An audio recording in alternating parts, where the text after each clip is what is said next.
Hi dear friends, welcome to Neeraj associates.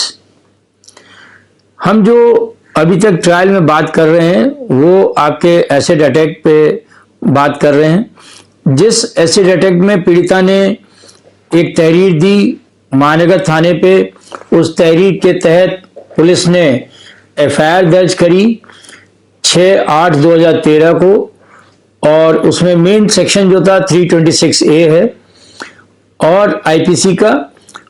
उसके बाद police ने उसमें जाके अभियुक्त को अरेस्ट करा है। उसी दिन लड़की का, पीड़िता का मेडिकल हुआ है और पीड़िता के स्टेटमेंट 164 सीआरपीसी के तहत रिकॉर्ड किए गए। इन सारी चीज़ों का उल्लेख होने के बाद जो चार्जशीट दाखिल करी इन्वेस्टिगेटिंग ऑफिसर ने, वो चार्जशीट जो है उन्होंने 326A को तब्दील करते हुए या उसका लोप करते हुए उसकी जगह पे 326B आईपीसी के तहत मुकदमा जो था उसमें चार्जशीट में लगाया, धारा आईपीसी की, जिसमें कि मैक्सिमम इम्प्रिजमेंट 7 साल का है। और लर्नेड ट्रायल कोर्ट ने अभियुक्त को मैक्सिमम इम्प्रिजमेंट 7 ईयर्स का दिया। ये जो अभी तक मैंने आपको दूसरे जो पिछले वीडियोस थे उसमें प्रोसिक्यूशन विटनेस 1 के जो स्टेटमेंट कोर्ट में रिकॉर्ड कराए गए, प्लस जो आपका उसका क्रॉस एग्जामिनेशन या प्रति परीक्षा जिसको कहते हैं अपन, वो किया गया। फिर आपका प्रोसिक्यूशन विटनेस 2 जो उसका पीड़िता का भाई है उनके स्टेटमेंट्स और आपका क्रॉस।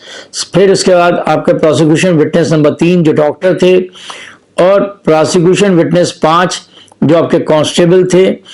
फिर अब जो है आपके जो सामने हम अब किसे जो अभी लेके आ रहे हैं उसमें प्रोसिक्यूशन विटनेस 4 जो कि इन्वेस्टिगेटिंग ऑफिसर हैं, उनके स्टेटमेंट्स कोर्ट के समक्ष जो रिकॉर्ड किए गए और साथ ही साथ उनको जो क्रॉस किया गया उसके बारे में उल्लेख है। मेरा आप सब स्टूडेंट से फिर से रिक्वेस्ट है कि आप जो भी आपके प्रोसिक्यूशन विटनेस 1, 2, 3, 4, 5 इन सब के स्टेटमेंट्स को देखते हुए और ये अपने जो आपके दिमाग में चीजें आ रही हों, कमेंट्स जो भी आप देना चाहते हैं उनको लेके दीजिए कि इसमें अगर कन्विक्शन हुआ तो ये कन्विक्शन क्यों हुआ, किस आधार पर हुआ। इसमें मैं आपको जो जजमेंट है, जो ऑर्डर है ऑनरेबल कोर्ट का, लर्नेड ट्रायल कोर्ट का, वो पूरा मैं आपको ऑनरेबल कोर्ट ने किस चीजों को कंसीडर करते हुए इसमें अभियुक्त को जो है मैक्सिमम इम्प्रिजमेंट 7 ईयर्स का दिया है, उसका अपन उल्लेख करेंगे, डिस्कस करेंगे। तो चलिए अब हम लोग प्रोसिक्यूशन विटनेस नंबर 4 जो मेन इन्वेस्टिगेटिंग ऑफिसर हैं उनके बारे में देखते हैं। इनका स्टेटमेंट रिकॉर्ड जो किया गया 24/7/2014 को रिकॉर्ड किया गया। ये आपके सब इंस्पेक्टर हैं संतोष कुमार तिवारी, और ये जो है बता रहे हैं कि ये वुमेन पावर लाइन लखनऊ का में उस समय थे जिस समय इनका स्टेटमेंट रिकॉर्ड किया गया। बयान में ये शपथ पूर्वक कहते हैं कि दिनांक 6/8/2013 को बतौर सब इंस्पेक्टर में थाना महानगर में तैनात था। इसी तारीख को मैंने उपरोक्त विवेचना ग्रहण कर नकल चिक, नकल रिपट, बयान वादनी, बयान गवान व अभियुक्त की गिरफ्तारी की तथा दिनांक 7/8/2013 को मजीद बयान वादनी पीड़िता घटना स्थल वादनी की निशानदेही पर मैं तैयार किया। धारा 164 सीआरपीसी के बयान हेतु पीड़िता को न्यायालय में लाकर बयान कराया। दिनांक 12/8/2013 को पीड़िता की डॉक्टरी परीक्षण का अवलोकन किया। वह बयान 164 का अवलोकन कर धारा 326 आईपीसी के स्थान पर धारा 326B आईपीसी में उसको तरमीम किया गया। वहां से 326A से उसको लेके 326B में आईपीसी में उन्होंने इसको बदला तथा पीड़िता के कपड़ों को विधि विज्ञान प्रयोगशाला से आई परीक्षण रिपोर्ट का अवलोकन का प्रमाणित साक्ष्य के आधार पर 29/9/2013 को अभियुक्त के खिलाफ जो है इन्होंने ये आपके माननीय न्यायालय में आरोप पत्र दाखिल कर दिया, जो कि पत्रावली में संलग्न है, तथा नक्शा नजरी भी इन्होंने वहां पे दी और जिसमें इनके लेख व हस्ताक्षर हैं, और बाकी अन्य कागजात इन्होंने वहां पे दिए। जब इनको क्रॉस किया गया तो इनसे जब पूछा तो ये कहते हैं कि ये मुकदमा मेरी उपस्थिति में कायम नहीं हुआ था। मैंने मुकदमे की विवेचना उसी दिन लगभग 1 बजे प्रारंभ कर दी थी। मुकदमा लिखे जाने से पहले मैं अभियुक्त को नाम से जानता था, क्योंकि मैं चौकी इंचार्ज निशादगंज था तथा अभियुक्त के संबंध प्रकरण के संबंध में आते थे। मैं व्यक्तिगत रूप से अभियुक्त को नहीं पहचानता था। मेरा अभियुक्त के घर विवेचना से पहले आना जाना नहीं था। अभियुक्त का घर जानता था, क्योंकि सम्मन की तामीला हेतु गया था, परंतु घर बंद मिला। अभियुक्त को जन सूचना अधिकार अधिनियम के अंतर्गत अभियुक्त को अपना पक्ष रखने के लिए सम्मन किया था और उसी को देने गया था। फिर इन्होंने यहाँ पे ये कहते हैं कि जिला मजिस्ट्रेट लखनऊ द्वारा अभियुक्त को व्यक्तिगत रूप से सम्मन किया गया था, और क्या सम्मन किया गया था मुझे नहीं मालूम। अभियुक्त के पिता का नाम इन्होंने बताया। फिर इन्होंने बताया कि वादनी ने अपनी तहरीर में मुलजिम के पिता व पता का उल्लेख नहीं किया था। वादनी ने अपने बयान अंतर्गत धारा 161 में अभियुक्त के पिता का नाम व पता नहीं बताया था। बयान मजीद वादी में भी उपरोक्त चीजें नहीं बताई थी। मैंने वादनी के बयान अंतर्गत धारा 164 सीआरपीसी का अवलोकन किया था, उसमें भी वादनी ने उपरोक्त पता व पिता का नाम नहीं बताया। मैंने अंतर्गत धारा 161 सीआरपीसी में जो इसका भाई और इनके भाई का जो दोस्त था उनका बयान लिया था। इन्होंने अपने पिता का नाम व पता नहीं बताया था। मुझे किसी गवाह द्वारा पिता का नाम व पता नहीं बताया गया। मैं नहीं बता सकता कि लखनऊ में कितने अभियुक्त इस नाम के अभियुक्त के नाम के व्यक्ति रहते हैं। इस मुकदमे से पहले अभियुक्त ने मेरे खिलाफ कोई शिकायत नहीं की थी। इस विवेचना के बाद मेरे खिलाफ कई शिकायतें की थी। मुझे नहीं मालूम कि अभियुक्त ने सूचना अधिकार के तहत पुलिस अधिकारियों के विषय में सूचना मांगी थी अथवा नहीं, तथा पुलिस अधिकारी इत्यादि के बारे में। मुझे अभियुक्त की हुलिया गवाह जो था, वो जो आपके पीड़िता का भाई है, उसका जो मित्र इनके संग आया था, उसने बताया था। वे पहचान कराने ले गया था, परंतु ये बात मैंने केस में डायरी में नहीं लिखी, क्योंकि इससे पहले ही बयान हो चुके थे। अभियुक्त की शिनाख्त गवाहों से कराए जाने का उल्लेख केस डायरी में नहीं है, क्योंकि शिनाख्त नहीं कराई थी। मैं अभियुक्त को गिरफ्तार करने के लिए कांस्टेबल सत्यप्रकाश शुक्ला तथा गवाह जो मित्र था पारिवारिक उनका भाई के दोस्त, उसको लेकर गया था। जीडी रवानगी पतावली में उपलब्ध नहीं है। मुझे विवेचना निशादगंज चौराहे पर एक पुलिस बूथ पर मिली थी। वहां नकल व चेक रिपोर्ट मिली। इसके बाद मैं थाना वापस आया। थाना आकर मैंने गवाहों के बयान लिखे और इसके बाद अभियुक्त की गिरफ्तारी के लिए रवाना हो गया। ये कहना गलत है कि अभियुक्त की गिरफ्तारी के लिए रवानगी ना हुई हो। विवेचना में मेरी रवानगी का पर्चा भरा है, जीडी में है या नहीं मुझे याद नहीं। थाने से बाहर जाने पर रवानगी की जाती है तथा आने पर आमद की जाती है। पथरावली में अभियुक्त का अरेस्ट मेमो लगा व भरा है। यह सही है कि मैंने मुलजिम की गिरफ्तारी के समय अलग अलग बगल के किसी आदमी को नहीं बुलाया। अभियुक्त को गिरफ्तार करने के पश्चात थाना पहुंच गया था तथा अभियुक्त की गिरफ्तारी की सूचना किसी को नहीं दी थी। अभियुक्त के भाई उसी दिन रिमांड के समय कचहरी पहुंच गए थे। मैंने इस बात का उल्लेख केस डायरी में नहीं किया। निष्पक्ष विवेचना के वादी के गवाहों तथा अभियुक्त को अपना पक्ष रखने का अवसर दिया जाता है। मैंने अभियुक्त को अपना पक्ष रखने का अवसर दिया था। मैंने गिरफ्तारी के बाद अभियुक्त से केस डायरी में इस बात के बयान के रूप में नहीं लिखा, अपितु केस डायरी में गिरफ्तारी लिखी है। पूछा गया था, तस्करा नहीं है। घटना स्थल में दिनांक 7/8/2013 को गया था। लगभग दिन के 10 बजे गया था। मेरे घटना स्थल पहुंचने से पहले वादनी और उसका भाई थाने के बाहर आ गए थे। उनको घटना स्थल पर जाने के लिए बता दिया था। घटनास्थल जाने से पहले वादनी का बयान लिखा था, थाना परिसर में ही बयान लिखा था। मुझे यह जानकारी नहीं है कि थाने में जीडी में वादी के घटनास्थल जाने का तस्करा किया गया था या नहीं। मुझे ध्यान नहीं है कि मैंने जीडी में स्वयं के जाने की रवानगी दर्ज की थी या नहीं। वादनी तथा मैं घटनास्थल पर अलग अलग वाहनों से गए थे। लखनऊ में हनुमान मंदिर बहुत हैं, सैकड़ों में छोटे बड़े मंदिर हैं। वादनी ने हनुमान सेतु मंदिर का जिक्र किया है। एफआईआर में हनुमान मंदिर लिखा हुआ है, सेतु नहीं लिखा है। 161 में हनुमान मंदिर लिखा है, हनुमान सेतु नहीं लिखा है। बयान में हनुमान मंदिर बताया था, परंतु मौखिक रूप से वह जगह बताई थी जहां की घटना है। मौखिक रूप से जो चीजें बताई गई थी वे केस डायरी में नहीं है। बयान अंतर्गत धारा 161 मौखिक ही था। घटनास्थल मेरे बीट्स में नहीं आता, ये न्यू हैदराबाद की बीट में आता है। विवेचना बीट इंचार्ज को न देकर मुझे सुपुर्द की गई। यह निरीक्षक का विवेकाधिकार है। हनुमान सेतु मंदिर में एक पिकेट का सिपाही रहता है जो घूमता रहता है। फिर कहते हैं कि विशेष अवसरों पर अतिरिक्त पुलिस बल लगाया जाता है, प्रत्येक मंगलवार को नहीं लगाया जाता है। यह कहना गलत है कि प्रत्येक मंगलवार को 4 से पुलिस बल तैनात किया जाता है। हनुमान सेतु मंदिर में कितने द्वार हैं? 3 द्वार हैं। जिस तरह वादनी की गाड़ी खड़ी होना बताया गया, उधर अभी हाल में ही दरवाजा खोला गया था। यह दरवाजा पहले भी था परंतु बंद रहता था। क्या घटना के समय दरवाजा खोला था या नहीं?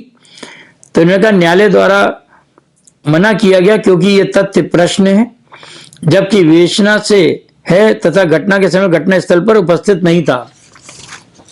घटना स्थल पर इस गेट के दक्षिण पूरब की ओर होगा और घटना स्थल से दरवाजा 20-25 कदम की दूरी पर है। मैंने अपने नक्शा नजरी में इस दरवाजे को नहीं दर्शाया क्योंकि यह उस समय बंद रहता था तथा इसको दर्शाना जरूरी नहीं समझा। घटना स्थल से थोड़ी दूरी पर अपार्टमेंट हैं, जिसमें से मैंने रॉयल अपार्टमेंट को दर्शाया, मैंने प्रेमा अपार्टमेंट को नहीं दर्शाया। मैं नहीं बता सकता कि घटना स्थल के पास में प्रेमा अपार्टमेंट है या रॉयल अपार्टमेंट। रॉयल अपार्टमेंट दिखा था इसलिए उसे दर्शाया है। घटना स्थल को दर्शाया, वादनी की गाड़ी खड़ी जहां खड़ी थी उस स्थल को नहीं दर्शाया। मैंने वादनी के ड्राइवर का बयान नहीं लिया। मैंने वहां के किसी सिपाही से भी पूछताछ नहीं की थी। मैंने फूल वालों, दुकानदारों व भिखारियों से भी पूछताछ नहीं की थी। जब मैंने घटनास्थल को देखा था उस समय वहां पर तेजाब नहीं था, शीशी वह भी नहीं मिली थी। मुलजिम की गिरफ्तारी के बाद उसका मेडिकल हुआ था। मेडिकल रिपोर्ट में अभियुक्त के हाथों या शरीर में तेजाब के निशान नहीं थे। मैंने वादनी की टी शर्ट को नहीं देखा था जिसे घटना के समय पहने थी। मुझे यह टी शर्ट पूरी विवेचना के दौरान नहीं मिली। मैंने केस डायरी में कहीं नहीं लिखा कि यह टी शर्ट कहां है। विज्ञान प्रयोगशाला को भेजा गया था। केस डायरी में भेजे जाने का कोई तस्करा नहीं है। केस डायरी के पर्चा नंबर 5 में जो दिनांक 5/9/13 की है, मैं टी शर्ट को विधि विज्ञान प्रयोगशाला भेजे जाने का उल्लेख किया गया है। आने का उल्लेख केस डायरी में नहीं है।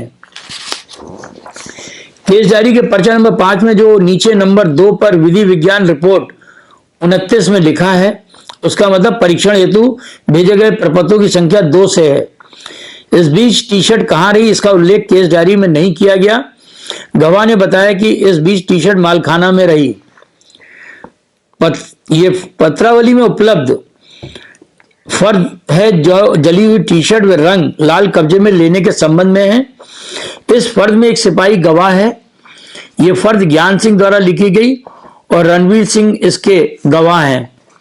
यह कहना गलत है कि यह फर्द हेड कांस्टेबल रणवीर सिंह के हस्तलेख में है। फर्द में वादनी के दस्तखत नहीं है तथा अन्य किसी के हस्ताक्षर नहीं है।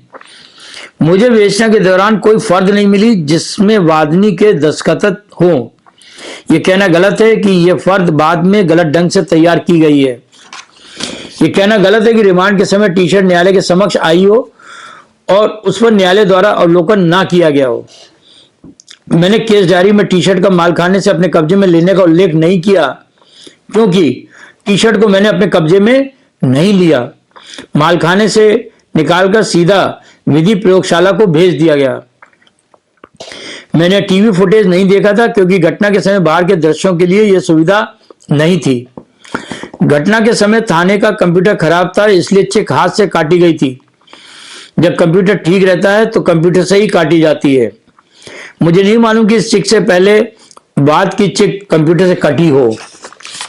ये कहना गलत है कि वादी उसके परिचितों के दबाव में विवेचना नहीं की, थाने पर बैठकर आरोप पत्र प्रस्तुत कर दिया। ये कहना गलत है कि इस तरह की कोई घटना घटित ना हुई हो। मुझे वादी ने अपने बयान अंतर्गत धारा 161 सीआरपीसी में यह बताया था कि अभियुक्त ने उसे आवाज लगाकर रोका। मैंने बयान में लिखा है कि अभियुक्त ने मुझे रोका, आवाज लगाकर रोका नहीं लिखा। वादी के बयान में गिरने से चोट लग जाने वाली बात नहीं लिखी है। यह बात भी 161 में नहीं लिखी है कि वह घबरा गई थी और सोचने लगी कि एफआईआर लिखाऊं या नहीं। मुझे उसके भाई ने अपनी बहन का जमीन से उठाने तथा अपने उसका जो मित्र था उसके द्वारा अभियुक्त का पीछे करने वाली बात नहीं बताई तथा यह भी नहीं बताया कि उसकी बहन उससे आगे चल रही थी। जो भाई ने मुझसे यह बताया था कि उसकी बहन की टी शर्ट बुरी तरीके से जल गई थी, ये मौखिक रूप से बताया था। केस डायरी में ये बात नहीं लिखी है। ये बातें जो आदमी आकर खुद से बताता है वे बातें लिखी जाती हैं। मुझे 161 के बयान में वादनी के भाई ने यह भी नहीं बताया कि हम लोगों ने विचार विमर्श किया कि रिपोर्ट लिखाएं या नहीं।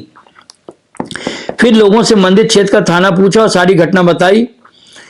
जो साक्षी उसके भाई ने बताया कि उसकी बहन के कपड़े में तेजाब पड़ा है। इसने साक्षी ने केस डायरी देखकर बताया कि बयान में तेजाब पड़ने की नहीं अपितु तेजाब से हमला करने की बात लिखी है। कहना गलत है कि गवाह का 161 का बयान उसी प्रकार से ना लिखा हो जैसा उसने बताया था। फिर इसके बाद जो है इनको ये इन्होंने इतना कहने के बाद अपने चीजों को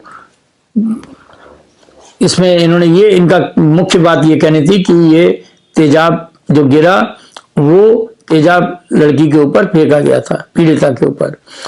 तो मेरा अब आपसे समस्त स्टूडेंट्स लोगों से निवेदन है कि जो हमने प्रोसिक्यूशन विटनेस नंबर 1, 2, 3, 4, 5 इसको सारों को जो हमने देखा इनके और जो एफआईआर हमने देखी, चार्जशीट में जो चीज करा, माननीय न्यायालय ने 326B में चार्जेस जो फ्रेम किए, इन सबको देखने के बाद इसमें लंदन ट्रायल कोर्ट ने इनको कन्विक्शन किया, जैसे मैं पहले भी आपको बता चुका हूं।